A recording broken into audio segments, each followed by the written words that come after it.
Hey, I've got something that I found very interesting when I picked it up. Had no idea it existed. I've had it for, I don't know, a couple of years sitting in my collection, 2 or 3 years. I found it randomly. But Spawn, the director's cut, issue one. Basically, it's reprinting every page from Spawn number one in the black and white artwork and notations from McFarlane about the book and his thoughts on it and kind of just an overview of everything, like a director's commentary. I think that's brilliant. Um, I think that's a terrible cover in that it's McFarlane. It says after Bagley doing like a riff on a Bagley drawing, but just Spawn doing a Spider-Man pose. Why not just post up black and white artwork from the Spawn book, like the cover or something like that? But people probably wouldn't want to pick up a black and white cover. I don't know. I think it was a poor choice for a cover, but I don't know nothing. But just to start out, I mean, for just the black and white artwork alone by McFarlane, this was completely worth it to me. What was the cost on this? $5 for the book. Not bad, I guess. I mean, it's a reprint, and for if you're an artist, shit like this is worth it. Because also McFarlane doesn't draw on paper anymore. He hasn't for years. He moved on to digital, and I get why. I understand. But to get to see this stuff on the original board, like all the little notations and handwritten stuff and the parts where the ink's outside of the borders, this is way more interesting to me. So just starting out, the cover to issue one, it's one of those covers where it's just kind of iconic. It's, him flying towards you. It's kind of like you can really only make out like his head and then kind of an arm and a hand and then cape everywhere. I can't say it's brilliant, but it's brilliant in as much as it worked, and that's the thing with McFarlane. You can pick apart his artwork in a lot of technical aspects, but that all aside, God, does it just work somehow? I think he's way more talented than people give him credit for with his art. Not his writing. We all know my opinion on that. But great cover, great mask design. I think that looks fantastic. That hand coming towards us. I love the ink work on the energy bubble, kind of foamy, weird crap coming off his hand. Really neat. Oh, excuse me. And then they, go ahead and reproduce the actual cover in color. With the coloring, I think it was more like a airbrushy thing going on here. I don't know if it was computer coloring on that. I'm not for certain on that. I mean, I don't know. But I think it works. I mean, it's pretty eye-catching. He talks about the inside front cover, how he's always dedicated to somebody. He started out with Jack Kirby because he's like, Jack Kirby I consider to be the king of all comic artists and still do. He says, I thought since we were starting something new, I'd tip my hat to the guy who I thought had the biggest career out of all of us. That's fair, for sure. So once again, just to see this work in black and white. Now, I like the coloring in Spawn number one, actually. I think it looks good, but I've said this a lot. I just love the black and white stuff. It looks like to me, because you can see the technique, and you can see how McFarlane kind of does some of his stuff. It looks like to me that he obviously, the little star patterns in here, I don't know if it's going to show if I even bother to bring it up closer to the camera, because it may not focus enough. But it looks to me like using like a gel pen on top of the black ink. It's not like ink splatter from like a toothbrush or anything. It's something where it was like dabbed on and kind of drawn in spots. But he clumps them together and kind of gives it a more random pattern. It's really neat to see. I also really like the choice of McFarlane's shots. The city here, the heavy shadows on the one side, because I believe in the sky in the background, I think was a bolt of lightning. I know there was some down on these panels. But I like the tilted angle and all these almost complete silhouette shots. Like, this is how the character's introduced. Like, there's a building, and then there's this high point of the building, a cross up there, because lightning was striking, and then it's dark like night again, and then lightning strikes again, and just suddenly there's a silhouette of the figure. It's Spawn up there, and that's his cape blowing in the wind. Close up of his eyes, pan out a little bit. I love the shot of all the folds on his cape. Somehow you know exactly what this is. Maybe it's only familiar if you're like immersed in the language of comics. You understand like these are eyes, and then it's like a cape or something like that. A little bit more shape on the head. I don't know. It just works. It completely works, and I love it. The shit I never read was these stupid news reports. Now he talks about why he does it. He's like, it's an introduction of a way to bust out something easily, artistically, and then get a lot of story out there. I don't think I ever read these things. And, maybe that's on me for being a bad comics reader. Oh, 9-page grids. I think everything in these panels all looks really good. I always liked that face on, it's Wynn. Is it Jason Wynn, his boss? It's a very unique look. I think the rendering on his face looks really unique. I like the American flag as he's kind of going through his history. Like, he was a man in love.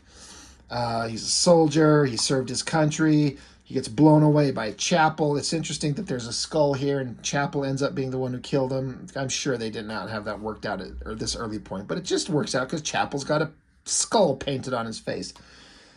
I like the shot of his wife's face, and even though I hate this design for a demon, that drawing, this sketchy line work in the image of the demon there, and then that hand with that ball of energy, so well done. I always liked that center panel with the figure down there and that like bolt of power zapping down on him, and then the energy just pouring off him, and then the figure of his wife as he's just thinking of her as this whole horrible process is going on. I also really like the idea of it starts out with like the close-up of her face, and then it ends with like a reverse negative on her, as if it's something that was there and then it's lost. I think these pages really work. And again, getting to see them in this black and white, I love it. I love it so much. And then, of course, McFarlane's got to employ his very interesting design work. I mean, it's really interesting to have like these card-type panel things going on there, and an individual different type of drawing that I'm guessing he drew in each one. Like, these aren't like taken from a computer, I don't think. And I think he drew these in here. I mean, if this is a scan of the original artwork, really neat. And then that mask design back there, and a pretty awesome city shot. I like his cityscapes. They're pretty basic, like basically a one-point perspective, and just got to line in all those. It takes some time. It works just as a whole designy element. That whole page is great. The exploding like hourglass thing. I'm on it. I'm on board for it. Really, really neat. And then, of course, he's building up to the big reveal of the character. He talks about it here. First off, we get a big close-up of his face. And again, I think that design on the mask is just great. I remember in the actual printed comic, I thought the coloring on this looked really fantastic. I think it just works really well. But then he's like, I wanted to have the reveal of Spawn in full to be a big thing, a double-page spread, and make it really worth your time. And honestly, I have always absolutely loved this shot. Like, the pose doesn't make any sense, really, but I don't care. Like, I love this so much, I kind of want to tear this out of this book and hang it on my wall. Turn it over here. Great pose, the mask, the cape, the hand holding it up, the city in the background. Man, I just love it. McFarlane is really good. Like, there's a reason that his artwork was so dynamic and eye-catching, and he was popular for a reason. It looks great. I love that so much. I could just stare at it all day. Then we get down to Sam and Twitch. I've said this a lot, how it seemed kind of like an interesting idea of like, oh, these detectives investigating things. But, man, it feels like it got old so fast.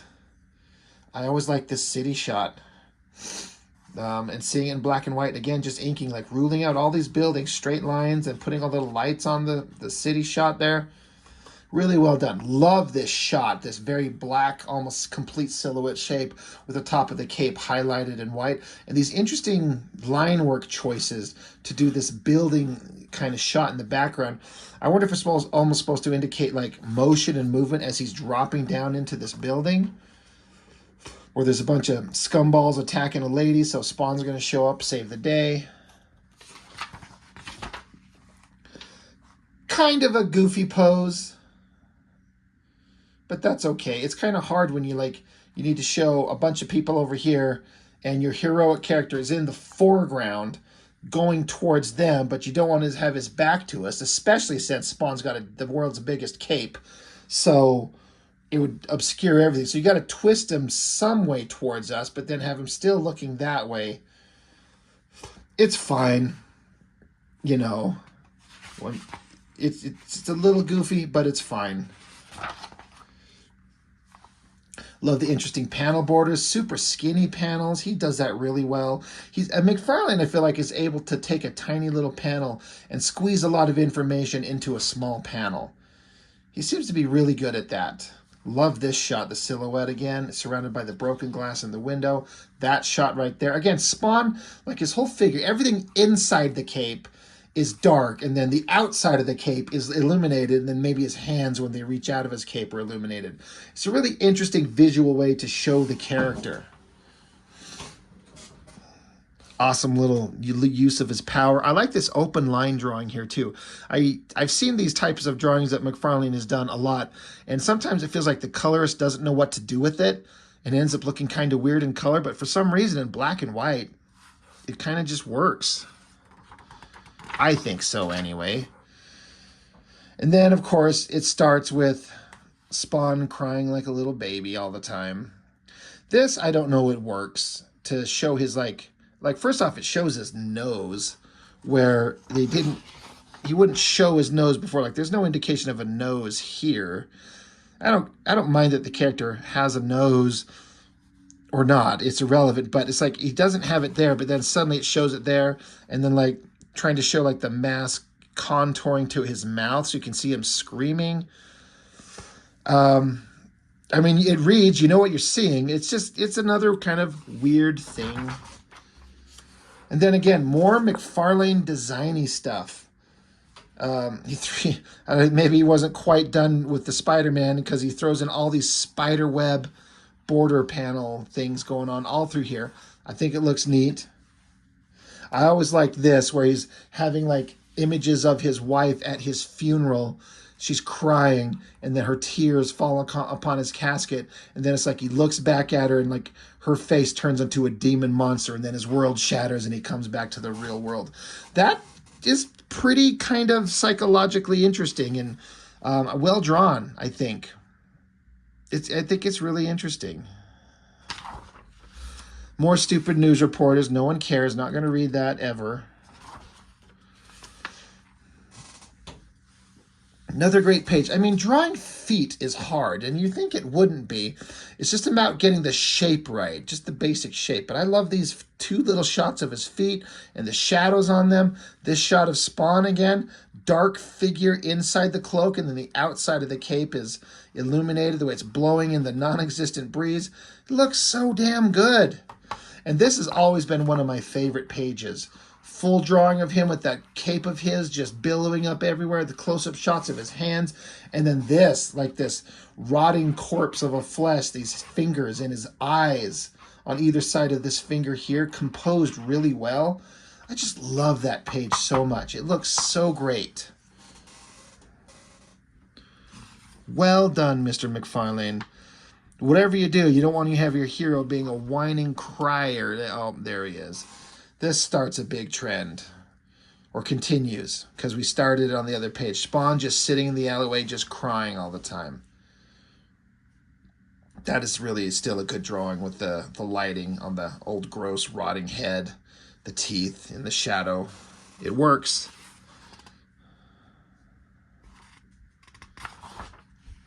And then again, the most boring version of the devil you've ever seen. I mean, it's cartoony and it's silly. It's not scary at all. The horns, the hair, the fingers bent up in weird, odd poses. I mean, I don't know what else you do with that design, but it was never scary. Never has been, never will be. Show was a black and white. It's a shame they didn't bother to blow this up bigger. George Perez did a pinup for him. I remember seeing that in the original comic and thinking it was, I'd kind of heard of George Perez at the time, but I honestly didn't know the significance of who he was, and I didn't really like the drawing at all. That compared to what McFarlane does, it's not even close in terms of like a single pinup image of Spawn by himself. Comparing careers, I mean, George Perez stands toe-to-toe at minimum. For sure. But as far as like a single image of Spawn, I'm sorry, McFarlane's going to win every time. That's not bad. I like the black and white version better than the colored version too. And then this classic ad, I think first time I ever saw this was in that previews catalog, I think. The old logo, which is still kind of neat. A different design on the mask because usually it has a point at the bottom here, but here it was just rounded. I think that works too, but probably a little bit too close to Spider-Man, so I got to change it up. And then that shot, I'm pretty sure I saw that in Wizard, dated 1992. Pretty awesome. And that's it. So, not much to it. Just a fun opportunity to look at McFarlane's black and white artwork, which just is always going to be infinitely fascinating to me when he was drawing on paper and inking it himself. His digital work still looks good. I mean, I'm on board with that, but it's just, I'm old school personally, and I like to see the actual stuff on paper. And so what a fun little thing to put together. I wish some more of the other artists would do something like this. I would like to see more of these. So I guess that's all. That's all I've got for now. So thanks for joining me, and see you on the next one.